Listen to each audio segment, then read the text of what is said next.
we have this reactivity series. For last week, I said I will put in an extra, easier to remember, right? So these are the metals in the reactivity series. Okay, like what we do usually is we just convert the reactivity series, right, using the first letter of the element, and then make a sentence or phrase or something memorable. Then you remember that phrase. So say potassium starts with P, so we can change it to please.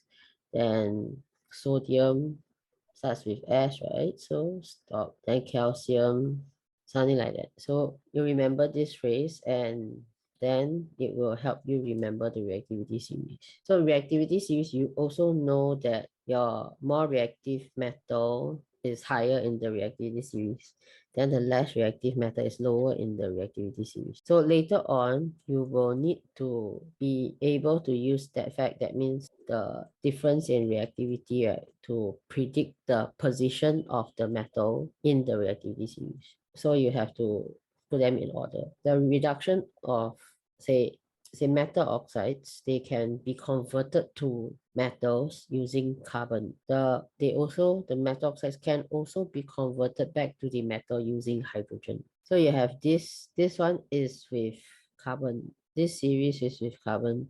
The ones in bold are the ones that will react with the carbon or carbon monoxide.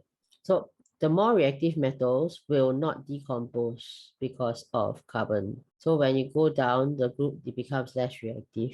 The less reactive metals, right? Their metal oxide will then be reacting with these two.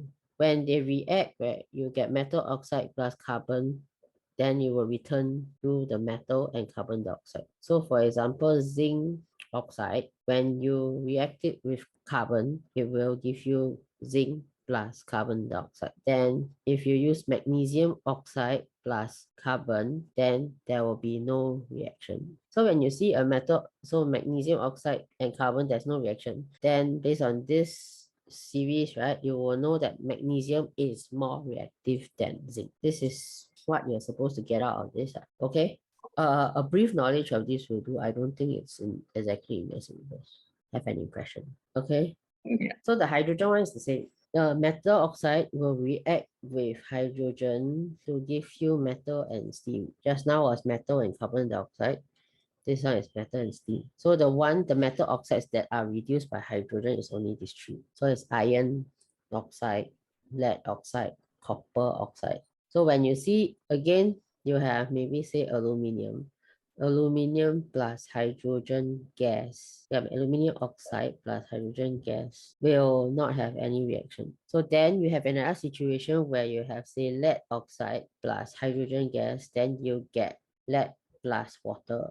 Then because you see that this has reaction and this has no reaction, then you can conclude that aluminum is higher in the reactivity series than lead. This is all you need. Meaning the chemical reaction can reverse. No, chemical reaction cannot reverse. That means the lead oxide, once it reacts with hydrogen, it will form lead and water and steam. But when you put lead and steam together, does it work out?